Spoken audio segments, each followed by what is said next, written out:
We're in the book of Philippians. It's up there on the wall. Yeah, we've been going through it for a few weeks now. This is my first time to speak on Philippians, but several other people have spoken about it. Lindsay and Phil and Andrew.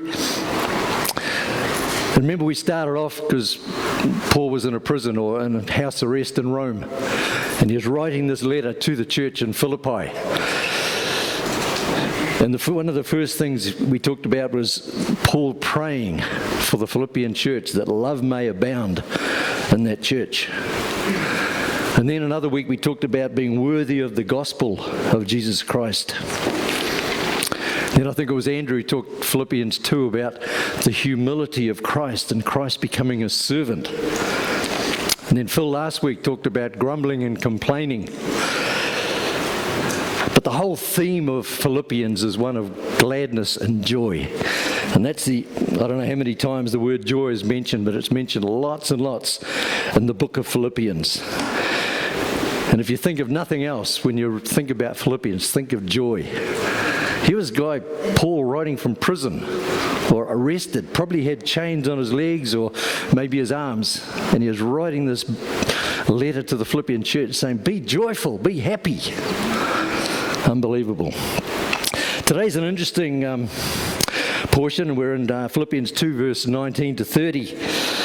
I'm not quite sure why I sort of offered to take this particular little piece. It's not a piece of scripture that is full of heavy doctrine or theology, and probably that's why I chose to do it. It's all about working together. And I want to just read a little story. There's a guy who went to ACC. He got injured, so he went to ACC to put a claim in. And he put down the problem as being that I tried to do a job on my own. I should have had help. So as ACC do, they write you back a letter. Can you give us more details? So this is what he says. I'm a bricklayer. And on the date of the injury, I was working alone, laying bricks at the top of a 3-story building. When I finished the job, I had about 200 kilos of bricks left over. So rather than carry the bricks down by hand, I decided to put them into a barrel and load them down by a pulley fastened to a rope. I secured the end of the rope at ground level, went up to the top, loaded the bricks into the barrel, and pushed it over the side. I then went down to the ground and untied the rope, holding it securely to ensure that the slow descent of the barrel. As you will note, I weigh 75 kilos. At the shock of being jerked off the ground so swiftly by the 200 kilos of bricks in the barrel, I lost my presence of mind and forgot to let go of the rope. Between the second and third floor, I met the barrel. This accounts for the bruises and lacerations on my upper body. Fortunately, I retained enough presence of mind to maintain my tight hold on the rope and proceed rapidly up to the side of the building, not stopping until my right hand was jammed in the pulley. This accounts for my broken thumb. Despite the pain, I continued to hold tightly to the rope. Unfortunately, at approximately the same time, the barrel hit the ground and the bottom fell out of the barrel. Devoid of the weight of bricks, the barrel now weighed 25 kilos. I referred to the block where I weigh 75. I began a rapid descent. In the vicinity of the second floor, I met the barrel coming up. This explains the injury to my legs and lower body. Slowed only slightly, I continued my descent, landing on the pile of bricks. Fortunately, my back was only strained. I'm sorry to report, however, that at this point, I again lost my presence of mind and let go of the rope. I trust this answers your concern. Please note, I am finished trying to do the job alone. Interesting story. We can't always do things on our own. Often we need help. The Apostle Paul wrote many books in the Bible, in the New Testament. And during the course of those books, he talks around about at least 60-odd people that helped him in his ministry. They supported him. They encouraged him. They'd come alongside him and help him and encourage him. They'd give him an assistance that he needed. 60-odd people that he actually talks about, and we don't know how many that he didn't even mention. And the two that we're going to talk about this morning are two fellas called Timothy and Epaphroditus. From now on, they're just Tim and Epap. And as I was sort of working and studying through this, I thought, how do we picture Paul? What do we think Paul's like? Do you sort of picture him as, the missionary type with a khaki pants and the sort of safari hat, a little pack on his back and a stick, and old Barnabas or Silas is sort of trundling behind, with a packet of scrolls under their arm? Is that how you sort of think Paul probably was like? Is he like a David Livingstone or a C.T. Studd or Hudson Taylor, one of those early missionaries that sort of tramped out through the jungles, to reach the unreached? But I think Paul was probably just a normal bloke who really valued friendship. I don't know if he was married or not. That's sort of a question that nobody seems to really know. Someone told me that Paul had been married, and when he prayed to God to take away the thorn in the flesh, that was his wife, but that may not be the case. But we don't know if he was married or not. And he probably had no children, because there's nothing recorded about his children. But Paul was a guy who needed and wanted friendship and companionship. And it's interesting, as you read through all the epistles, the letters he wrote, and he talked about Silas, and he talked about Barnabas, and he talked about Mark, and he talked about Epaphroditus and Timothy. He always seemed to refer to them as working with him, not for him. There's a big difference. And I remember a church I was involved in, there was a particular lady there who was in charge of the children's ministry in the Sunday school. And she'd often get up the front of church and talk about the ministry. And she always talked about my Sunday school, my teachers, my children. But Paul is always talking about they worked with me. Paul was probably older, probably more mature, and he was teaching these young fellas. But it was always they were working with him, not for him. And you can't put a price on good friends.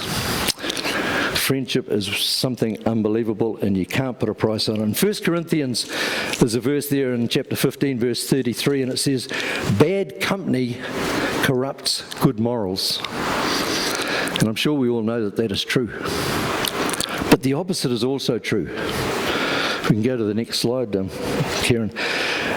Good company can certainly promote good character. If you hang around with a guy or a lady of good character, the chances are they are going to influence you for the good. If you hang around with somebody who's got courage and strength, the chances are you are going to develop that as well. If you hang around with someone who's of bad character, low moral standards, ill-disciplined, there's a huge chance that you are going to follow that same track. Look for people of humility and strength and faith. And as you watch their perseverance in those areas, you will certainly develop it as well. Proverbs 17, verse 17, it says, friends love at all times. A brother is born for a time of adversity. A brother is born for those bad times. And not necessarily a blood family brother. A friend is born for those bad times because they come alongside and they help us. Let's read that portion of Philippians 2, verse 19. There's few Bibles at the back if you need them. I hope in the Lord Jesus to send Timothy to you soon, that I also may be cheered when I receive news about you. I have no one else like him who will show genuine concern for your welfare. For everyone looks out for their own interests, not those of Jesus Christ. But you know that Timothy has proved himself, because as a son with his father, he has served me in the work of the gospel. I hope therefore to send him as soon as I see how things go with me, and I am confident in the Lord that I myself will come soon. Remember, he's writing from this prison. But I think it's necessary to send back to you Epaphroditus, my brother, co-worker, and fellow soldier, who is also your messenger, whom you sent to take care of my needs. For he longs for all of you and is distressed because you heard he was ill. Indeed, he was ill and almost died. But God had mercy on him, and not on him only, but also on me, to spare me sorrow upon sorrow.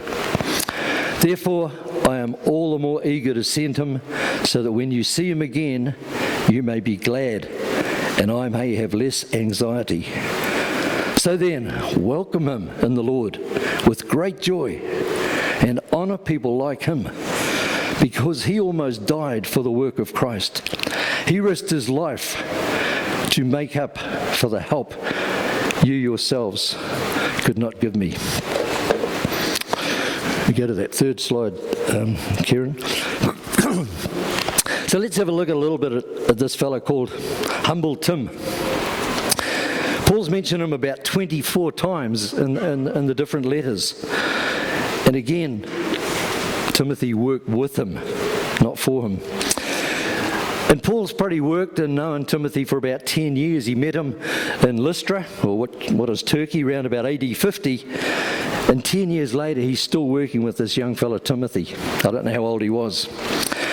Timothy's dad was a Greek, a Gentile, but his mother was a Jew. And that's probably a little bit unusual in itself. He obviously had a father, but there's nothing really said about his father. Whether he was brought up with a single parent, we're not sure. His father was probably a non-believer. But his mother, whose name was Eunice, was a Jew, but she'd become a Christian. And she was a great woman, and there's a bit said about her in the Bible. And then also Timothy's grandmother, whose name was Lois. She was also a Jew, but become a Christian and a follower of Jesus. And they both had good reputations. And Paul had led Timothy to become a Christian at some stage. So Paul sort of took on Timothy as the young apprentice. And he was the ideal apprentice because he'd been brought up a Jew, so he knew his Bible, the Old Testament. He would have memorized probably books of the Bible like the Jews did back then.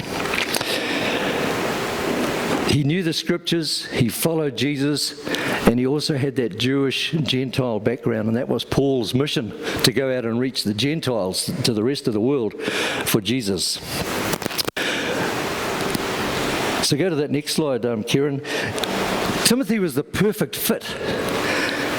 He had that kindred spirit which it talks about in the Bible, which is being basically of the same mind, thinking the same way, like-minded.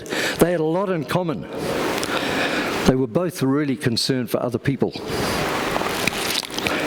In verse 21, it says, he did not seek his own interest, but those of others. If we looked at chapter 1, verse 21, Paul says, for me to live is Christ. Chapter 2, verse 21, it's sort of like the opposite, about living for yourself. So Timothy was faithful, he was dependable, and he was a good travelling companion. And obviously him and Paul, after 10 years, they obviously got on really well. Paul probably didn't have a son, and possibly Timothy didn't have a father in his life, so it was a great match. And Paul talks about him as his son. And then there's another big word up there. It says emissary. And when I saw this, I had to look it up to see what it meant. But it's basically he's a special ambassador. Somebody sent on a special mission. And Timothy got sent on several special missions during his career as a pastor. He ended up being the pastor at the church of Ephesus, where Paul also wrote letters to that church. Paul was a mentor to Timothy. And that whole thing, mentor, is a big word and has a big meaning, and we'll talk about it a little bit later. Eventually, I believe he became a reflection of Paul. He became a true child of the faith. And when there were some issues in the church at Thessalonica, Paul sent Timothy, you go to Thessalonica, you try and sort out those issues that the church there has got. And he sent him to Macedonia and to Greece and to Spain to prepare the way for when Paul was going to go there as a missionary and develop churches there. Go to the next slide. Let's look at this fella called Epaphroditus. That name comes from Aphroditus, which means beauty or something like that. So he must have been a good-looking guy. Faithful Epap, I call him. It's the only time he gets mentioned in the Bible is these few verses in Philippians 2. We don't hear about him any other time. But I believe he was just an ordinary bloke, and that's probably why I really like this fella Epaphroditus, because I call myself just an ordinary Kiwi bloke. He wasn't Jesus, who was God. He wasn't Paul, who was an apostle. He wasn't the Timothy, who was a pastor. He was just Epaphroditus. Part Greek and part Jew. But he was faithful. And Paul talks about him in Philippians there as being a brother. Someone who's close. I've got a brother who lives in Auckland, and we don't talk that often, every month, 2 months. But when we talk, it's like you'd never, it's like you talked to him the day before, because he's a brother, blood brother. And you don't have to sort of catch up, because that's what family is. They're just always there, and they're close. He refers to Epaphroditus as a soldier. When you think of soldier, what comes to mind? And what comes to mind for me is discipline. Soldiers are disciplined. That's what they're taught. From the day they sign up to the day they get into the training camp, they're taught discipline. Get up early, do your exercises, eat good food, work hard, train hard. And when Paul talks about Epaphroditus as a soldier, I think Epaphroditus was someone who was disciplined, and I believe Paul would have been disciplined as well. He was a warrior. He didn't give up, and soldiers don't give up. If a soldier's going to give up, he's not going to be much good to the country that he's serving. They keep working, they go hard at it. He talked about him as a worker. We look in verse 21, I think it is. He talks about being a worker. Paul was probably a worker. And you can identify people who are workers. I've been doing some work out at my camp out at Taupo there. And there's a young girl there who's only been there a few weeks. I think she's a volunteer. She'd probably be about 20. And man, can that girl work? She's not getting paid. She's just a volunteer. But I said to a couple of the guys at work, I can't even think of her name. I says, man, that girl can work. And apparently she was brought up on a farm and probably brought up with hard work. But she's out there with water blasters and weed eaters, whatever. And she just goes hard. She's a worker. And Paul talked about Epap as being a worker. He was also a messenger. Epaphroditus came to be with Paul because the church in Philippi knew that Paul was in Rome, which was hundreds and hundreds of kilometres away, across land and across the sea. And they wanted to help Paul by giving him some money. So they got Epaphroditus and they said, okay, Epap, you take this money over to Paul. I don't know how long it would have taken him to get there. I don't know how he got there. There's certainly no helicopter or plane. But he got there in time, and it must have taken him a long time. But he got there as a messenger to give a message to Paul and to give him some money to help him. Great work. Epap wasn't out there doing miracles and church planting and evangelizing. He was a worker on the ground. He was a messenger. He was doing what had to be done. You know, Jesus built the church on guys like that. And he's still building the church on guys like that.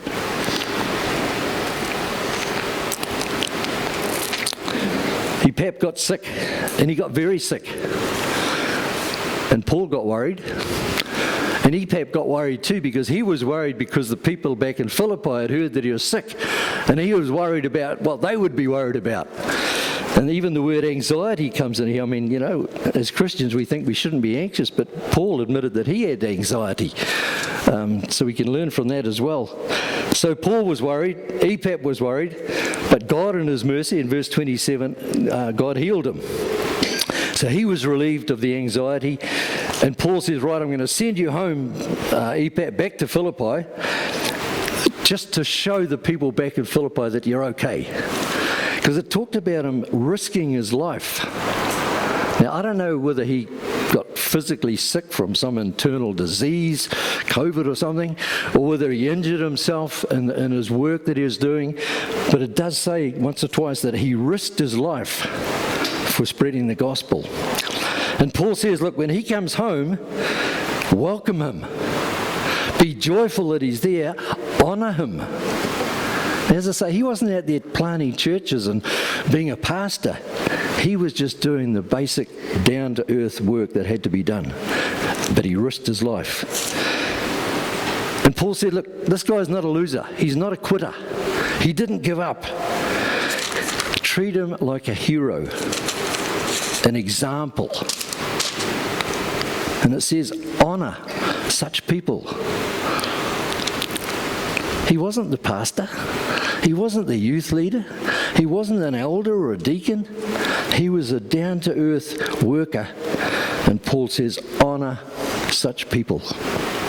And we need to honour those people in our church. Those people that vacuum the floor every week. Those people that give up their time to teach Sunday school.